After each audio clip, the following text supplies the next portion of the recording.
Madam Chair, I would move that we approve the minutes for both 215 and 219 as. Okay, we have a motion by Representative Johnson, second by Representative Neighbor to approve minutes from February 15th and 19th. All in favor, please say aye.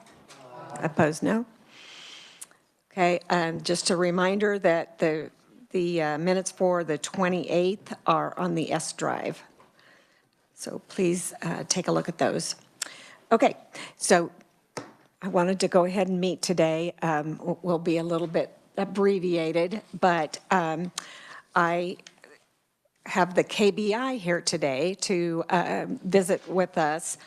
And I'll tell you, I heard about this, the unit that they have, okay, tell me the name of the unit again, child victim unit? We have two, the child victims unit, but also we have part of our child crime victim crime task. Okay, so he'll talk about that. But I heard about it a couple of weeks ago, both in appropriations and in judiciary, and I wasn't familiar with the work they did. So I asked him if they would come in. So I'll call on you, Bob Stewart. Madam Chair, members of the committee, my name is Bob Stewart. I'm the Executive Officer for the Kansas Bureau of Investigation. Thank you, Madam Chair and members, for allowing us the opportunity to come and present to you today. We know, obviously, that this committee has spent, this is an issue that is important to you, the welfare of our children. You wouldn't be on this committee if it wasn't important to you, and I know you spent much time and effort in it. We also spend a lot of time, and I think that the brief that you're going to get from us today is going to be enlightening if you haven't already heard it, about the things that we are working on, the crime trends that we see, and where we think we are going to be going into the future. And rather than have me stand up and talk to you, although I will admit it's a good opportunity for me to do so, in the interest of time, I have two of our subject matter experts that can far better talk about what we've observed and where we're going, and I'll let them introduce themselves to you. And of course, at the end, we'll answer any questions you might have. Thank you. So Bethany, you're going to go first? I am. Okay. Good afternoon, and thank you for having us today. We appreciate the time to be in front of you. My name is Bethany Popejoy, and I have been with the KBI for almost 14 years now, and I am a special agent in charge of the Northeast Region investigations. And I have worked probably the last 20 or more, 30 years in law enforcement, predominantly with the child victim realm. So I want to give you a little bit of history about where we've come collectively, because as bodies of the legislature, you have come along with us, and you have made a lot of things possible to improve that for the welfare of children. Because in 2005, prior to that, we brought what was called Finding Words Kansas, and it's a protocol to investigate child victim crimes that allows the child to have their own voice and to be able to disclose things in a way that is child-friendly and appropriate to their age levels. Prior to that, there were a lot of theories, and you would go in and sit down and come in and out of the room 3 or 4 times, but we all know that a 4-year-old has about a 5-minute attention span, so that didn't work very well. Then we couldn't understand why the child wasn't fitting into our system. We were still fighting the beliefs that crimes against children were a family matter, that abuse was something that should be dealt with in the family clear up into that time, and it was troubling. And we also fought that belief that children lie because children couldn't say things like adults say things. And guess what? Adults lie too. So we found this protocol. We got a lot of children to find their voice. In 2006, the legislature enacted Jessica's Law, which increased the penalties for crimes committed against children, the sexual abuse of children. Were you part of that? Thank you very much. We saw the Jessica's Law cases increase, and we also saw the penalties that went with it increase to the extent that they were being fought very hard. Our legislators at the time realized that Because these cases needed some expertise, the KBI was awarded monies to move forward with a child victims unit. This was designed to place agents at large throughout the state of Kansas within the 3 regions to investigate child victim crimes and have that specialty and have that expertise.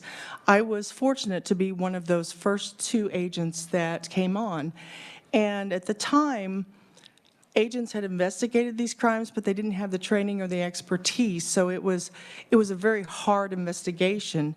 I had done this since 2005 when Finding Words came to Kansas through my first agency at Liberal Police Department. And the administration said, boy, I sure hope you have enough to keep you busy. And within that first week, I had 25 cases of agencies who just were desperate for help. That continued as we had 2 agents running full blast on split the state in half, and we ran and ran. The money increased to include 5 more agents spread throughout the state. Then in 2018, this body also gave us the funding to create the Northeast Child Victim Task Force that's right here in Topeka, Kansas. We continue to work the crimes against children with the hands-on offenses in a child-friendly atmosphere with evidence-based investigations.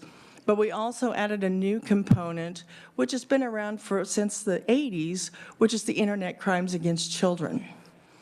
Through those investigations, we have found what studies tell us, that between 58 and 85, depending on which study you read, people who consume, purchase, download, view, whatever you want to call it, images of child sexual abuse, also known commonly as child pornography, are also hands-on offenders. Since the unit was created in 2018, 2019, we were up and running, starting to do these Internet crimes against children investigations. To date, this unit has done 90 specific search warrants to different areas just around the Northeast region and captured several hands-on offenders that we know on.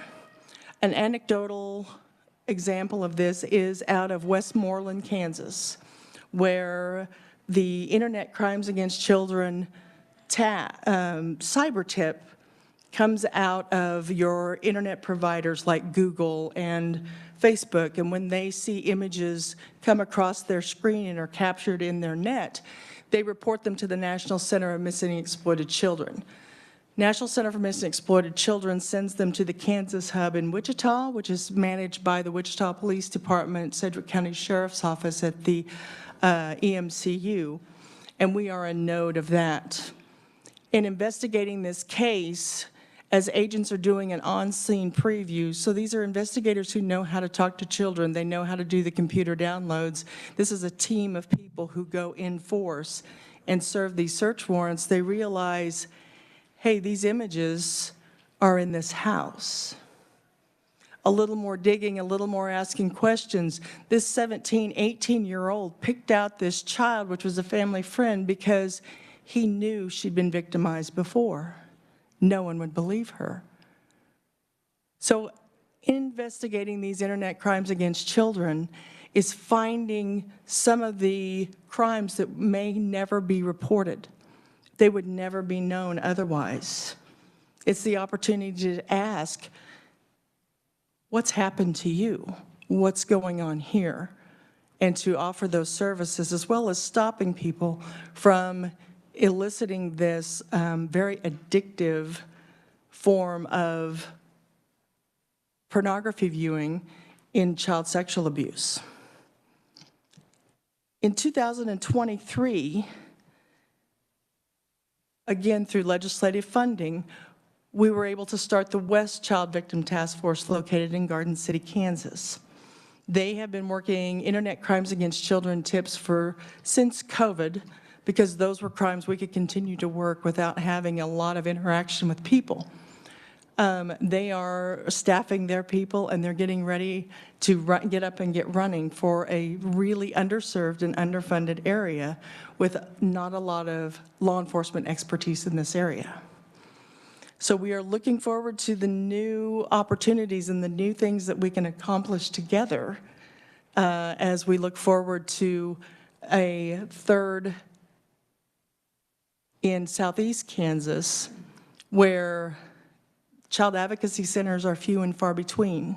And again, law enforcement resources are stretched very, very thin. So this is an opportunity that we're hoping to continue to develop as we grow with the crime, staying ahead of the crime trends. We continue to develop new resources and new tools, like our new electronic service dog in the Northeast. His name is Count, and he's a big old clumsy lab, and he flunked out of dog therapy school. So he was supposed to be a therapy dog, but he flunked out of that school. But he is an excellent detector of external devices that you store your electronic storage devices, your thumb drives, your hard drives, your cell phones, the chip on your credit card. He finds them all. So I thank you for this time, and I know we'll get into some questions later, and I have a lot of anecdotal successes about the work that has been going on since 2012, and we appreciate your support in continuing to grow and develop all of these resources to help our kids in Kansas not be victims of crime anymore. Thank you. Thank you. Okay, next up we have Kayla Stone.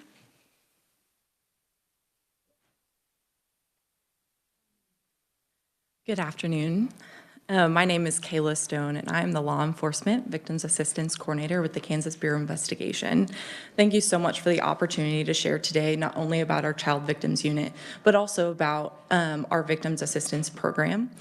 It is called the Law Enforcement Victims Assistance Program, also known as LEVA, so I will be using that acronym throughout today. So in the KBI applied for and was selected to receive funding, and in 2021 established the Law Enforcement Victims Assistance Program and hired our only one LEVA coordinator, myself, to cover the west region of the KBI, which is the western 46 counties. So basically just divide the state in half, the western half. So the LEVA program is a system-based advocacy program within the KBI to assist victims of crime. So for those of you that are not familiar with the system-based advocacy program, typically that means advocates that are employed by a governmental agency. Typically that will be either law enforcement, corrections, prosecutors' offices, agencies like that. And so they're employed by government, and they are typically connected to victims after a report has been made. So system-based advocacy program, our goal, we aim to not only increase positive interactions with law enforcement, but also with the mutually beneficial goals of reducing and preventing further trauma to victims while also strengthening the criminal case. So the LEVA program as a whole, our mission is to advocate, support, and connect victims of crime to resources and services that prioritize safety, protect victims' rights, and meet each individual's needs using a trauma-informed approach and victim-centered practices. So as the LEVA coordinator, I am brought at the onset into select investigations where the KBI is requested to assist, and I will provide direct services to victims of crime. Primarily the case types that I assist with are major violent crimes, and that often includes domestic violence, sexual assault, homicides, and of course crimes against children. Just so you all know a little bit about my caseload, crimes against children total, so from that 2021 to the end of 2023, crimes against children make up approximately around 52% of my caseload. But in 2023, I think it's important to note that crimes against children made up about 76% of my new case openings. So as we continue to add these task force, as we continue to prioritize crimes against children, I'm anticipating that that number is going to continue to grow. The types of services that I offer typically do vary and are specific to the victim's needs and their family, but oftentimes it's really just whatever resources that they need for their physical, emotional, psychological, financial safety and well-being. So just to kind of talk a little bit more about what those specific services are, I would say the biggest service that I offer is resource information and referrals. You all know how difficult it is to navigate services and how many there are out there or their lack of. And so trying to know what direction we pointed into, and then the process for each one of those can just be a little bit difficult. So one of the biggest services that I refer to, of course, when someone is victimized, making sure that they're connected to appropriate mental health services, especially in their area. And if that's not available, telehealth is a fantastic way to kind of minimize that gap. Another service that is very, very common is getting connected and registered for VINE registry, so victim information notification every day. Those are very, very common. Also assisting with like crime victims compensation for costs incurred because of a crime, especially with those mental health costs or medical costs, making sure that our families financially are also being taken care of. Another big service that I do assist with is just justice system guidance. I always like to just say, part of my position is just walking alongside these families throughout the investigation and also potential prosecution of a case. Even just explaining, what does the KBI do? Why are we involved? What does our process look like? How long do things take? Just some of those more logistical questions. And then as we move throughout prosecution, you all know the court process is really, really confusing and overwhelming. So just explaining, who are the people involved? What does this process look like? What can I expect? And so just providing that justice system guidance from investigation, oftentimes throughout prosecution of a case.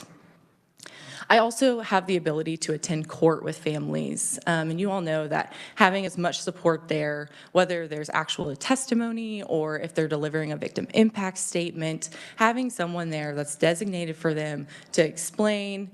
I've even been sitting with families and we're all sitting in the same room and, the hearing is going on and it's just not computing to the family.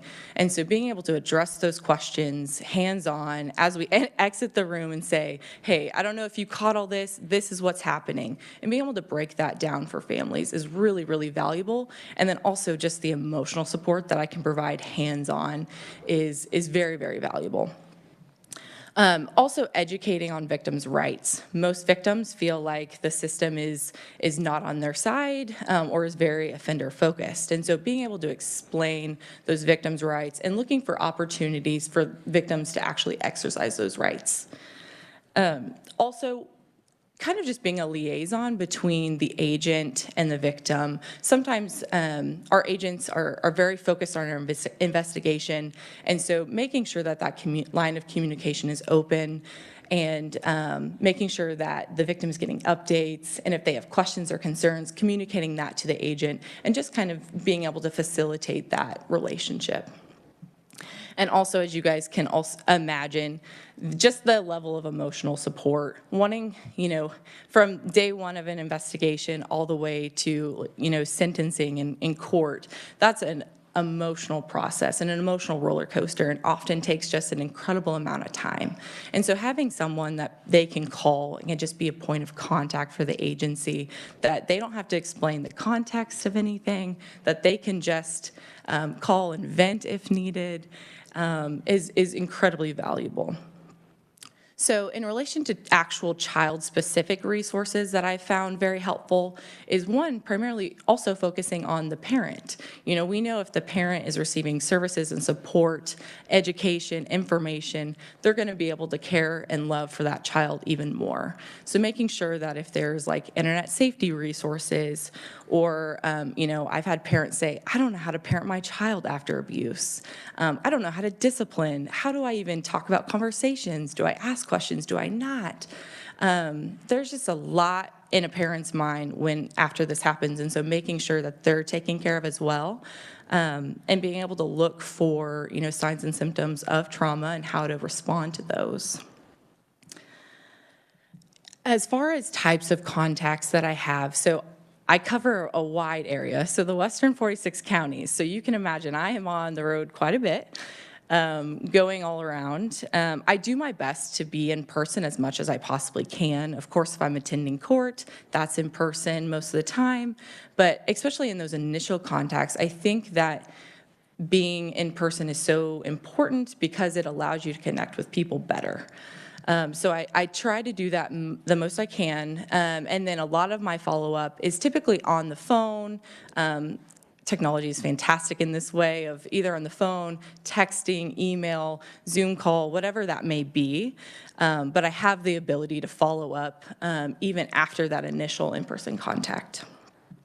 So in the last 3 years, in addition to focusing on developing the program, writing policy, that sort of a thing, I've provided services to 184 individuals, assisted crime victims with 1,195 services, and made 1,116 successful contacts with crime victims. Feedback from our agents has been incredibly overwhelmingly positive. That by having a LEVA coordinator assigned, they're able to better focus on their primary investigative role, but also knowing that victims' needs immediately and long-term are being met. So the investigation and prosecution of a case, as we know, is incredibly overwhelming and confusing. So most victims never anticipate to be in this position. And so offering support during this time is not only necessary, but it's invaluable. And the LEVA program was first established in the West region because where resources tend to be less available and it's more difficult to access those resources. And while the urban areas of the state are in a better position overall, regarding access to support services, it can still be incredibly difficult to navigate, and is much, much easier when you have an advocate that's walking alongside that family, kind of pointing, this is a good resource to check into. This is what that process looks like. I've done it before, and really just kind of being that support person throughout that entire process.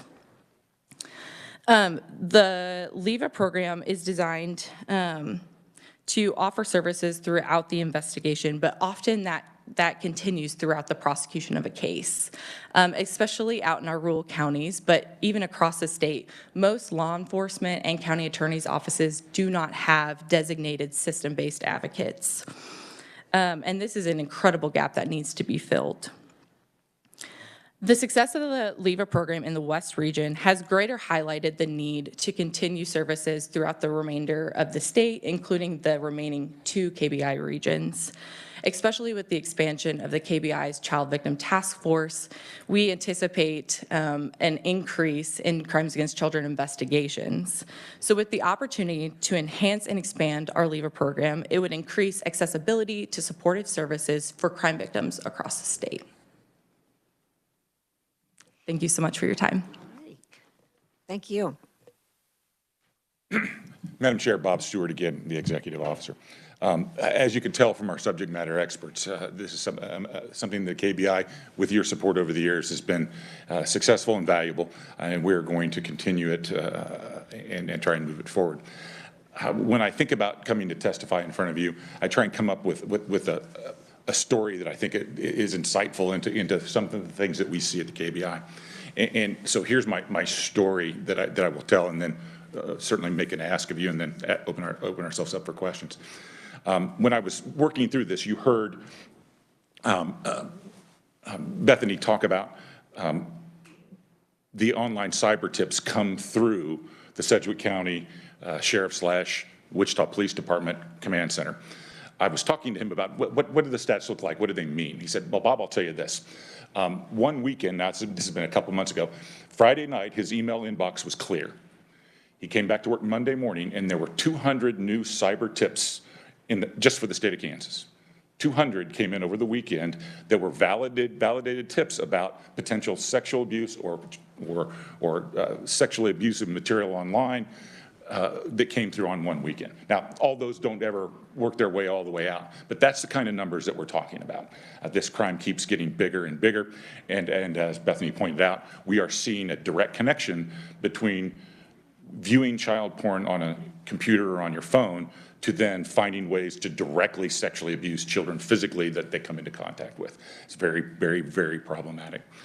To that end, you heard us allude to the fact that we have 2 of the 3 regions covered by task forces because of the funding you provided us in the past. This year, you'll note in the written package that I provided that we are asking for a 3rd part as part of our enhancement.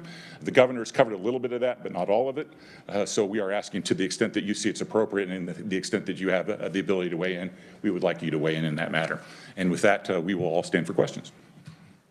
All righty. So that was going to be my first question. Was I knew we had talked about your enhancement on appropriations, but how much was that, the enhancement? Our enhancement ask 712,000. our total ask was $1,769,000. The governor's recommendation covers 711 of that. Okay. All right. Thanks. I think that's, we've already had the report out of the committee that budget is in, and that made it into the budget that we will start working the actual bill tomorrow.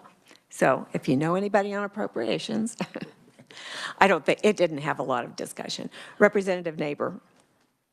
Thank you, Madam Chair, and thank you to all of you for bringing this information to us. It's very, very interesting.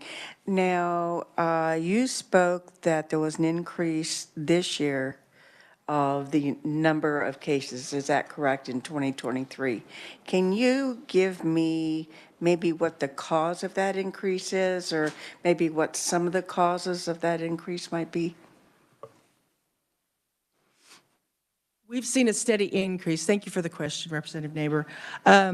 We've seen a steady increase in our crimes against children since COVID. In 2020, our kids went home and they were stuck in houses where abuse was going on, or they were imaged or exploited, is what we call it in our statutes. So it has been on the steady increase. We know that viewing pornography is similar to any other addiction, is it hits those dopamine receptors.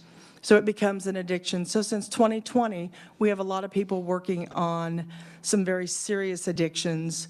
One man, we went to serve the search warrant. He sat on his porch swing while they searched his house, and he said, "I've asked for help. I don't know what to do. I've prayed. I've just asked God for something to make me stop." And I thought, well, here we are. He's like, well, I was kind of hoping that I wasn't going to come to this, but there's a lot of really desperate people out there, but behind them are some really desperate kids who are trapped. So that's what we're seeing on the increase is, I believe, I'm not a clinical psychologist, I'm not in any way a sociologist, but I've just seen a lot of things, kind of like State Farm, and I think we're looking at pornography addictions and the detriments that come from that. One more follow-up, Madam Chair. Anything with trafficking? Trafficking is, yes, we have seen trafficking. However, the trafficking that we're seeing is more on an international level, and we call in our friends from Homeland Security Investigations to handle that on a more recent level. The trafficking is very hard to identify because the victims don't identify themselves as victims. So it's a very challenging, no, I'm not being trafficked, and you need to mind your own business. And so it's a very hard crime to investigate. We have made the decision at the KBI that the people who work in these task forces are specialists in crimes against children.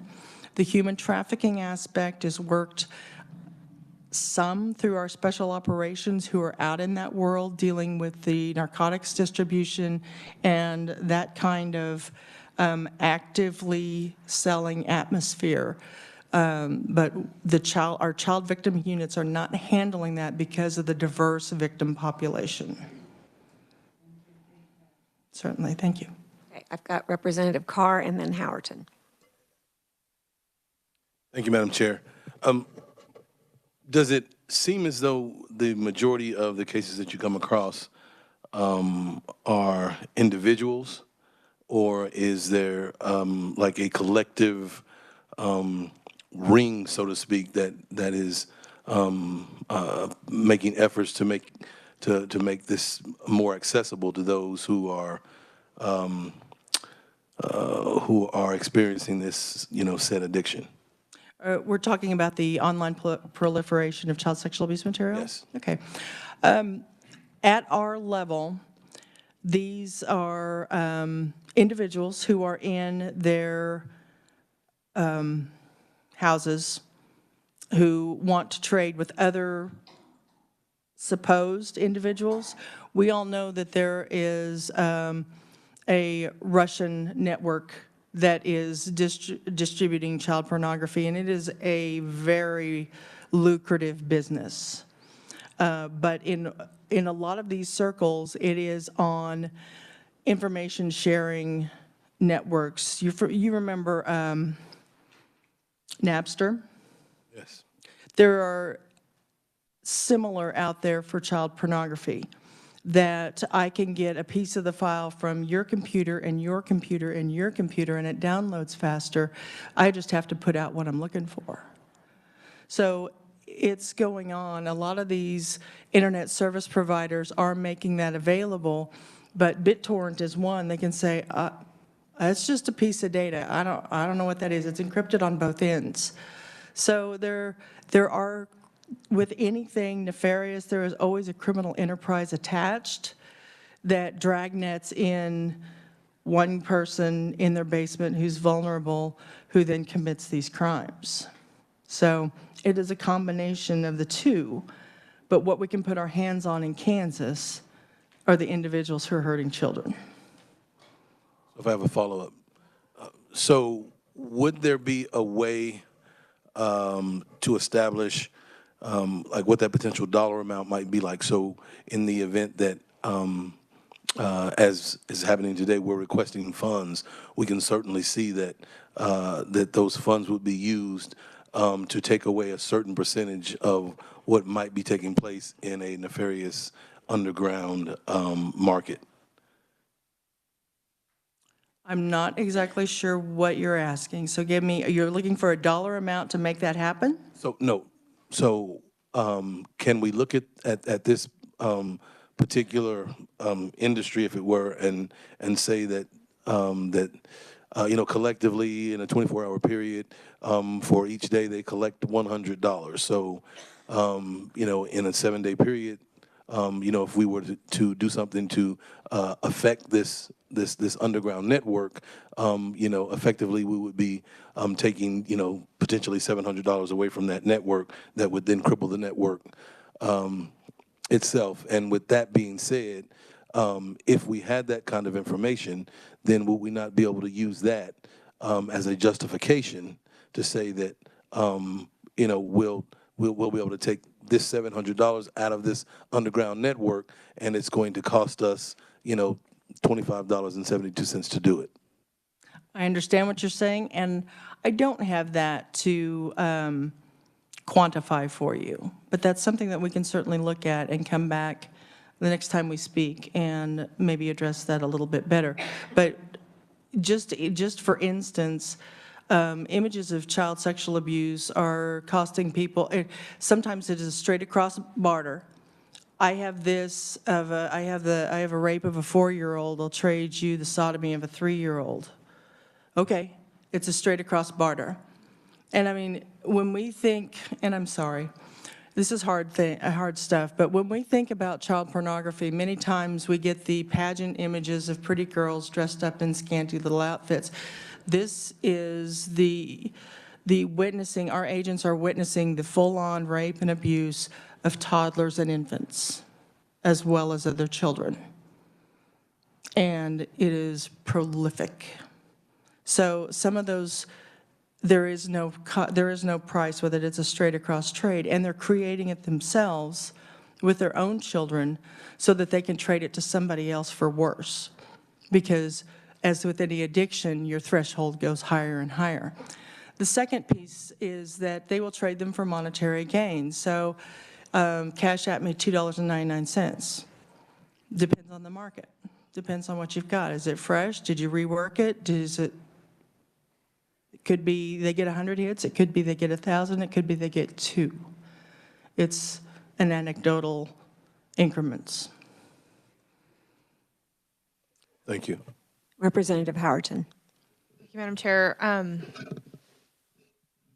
Just thinking through this, is AI and just technology, is that making it easier to catch more of these at all? You said Google was participating in different online things, so They that are would mandated by increase that? federal. I'm sorry to interrupt you, No, Representative. you go right ahead. They are mandated by federal law. Any electronic service provider, ESP, is mandated by law if they, to have the safeguards in there, that they are mandated to report it, just like our law enforcement are mandated reporters in Kansas. So they are mandated to report this to the National Center for Missing and Exploited Children as a clearinghouse. That's relatively new. That has been going on since probably mid-90s that they've been required. And then the other question on follow-up is how, with the BitTorrent, I know that a lot of those cross state lines, and so a lot of that goes to federal. So does that limit, I guess that would limit what you can do here in Kansas with it being federal? Not at all. We have really good, we're developing even better working relationships with our other law enforcement agencies. West Region out in Dighton had a fantastic story of the North Dakota Bureau that was working their ICAT tips, then turned around and located the offender as registered to an address in Dighton. Well, he was a truck driver. So they're in cooperatively working, then they get to the case in Dighton and they find out all these other crimes that are going on through their search warrants for the ICAC part of it as well.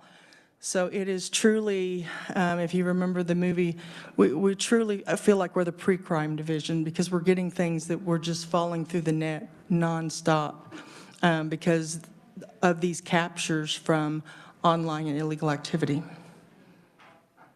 Representative Humphreys.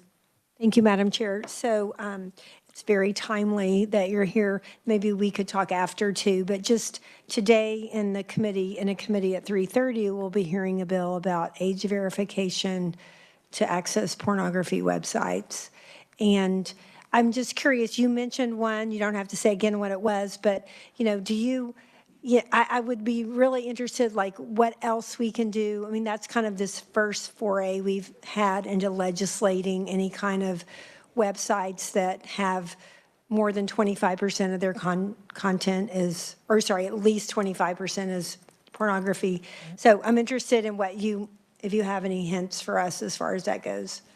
It is essential because we are going to search warrants where some of the most explicit, most graphic, most violent content belongs to and is searched by and collected by 14 to 17-year-olds. And the young man that we spoke of earlier that chose his victim, 17 when he started, 18 convicted to 25 to life. So it is timely. I don't know what's available to stop it, but yes, it is, it's epidemic, and we're hitting young minds in a bad place with addictive content. Thank you. Thank you. Madam Chair, may I just ask Kayla a quick question, or a question too? So just so I understand, the LEVA program, Law Enforcement Victims Assistance, is that only for child victims, or that's any victims that have So need I assistance? primarily serve major violent crimes, so victims of domestic violence, sexual assault, homicide, so survivors of homicide, and then also crimes against children. So I kind of cover it all. Okay, so it could be it could be Correct. adults also. Correct. But with children, do you find that it is pretty much all sexual assault or, crimes that deal with that, or are there others? There's others like physical abuse. I would say primarily it's sexual in nature. Yes. Thank you, Madam Chair. Further questions? Oh. Representative Lewis. No.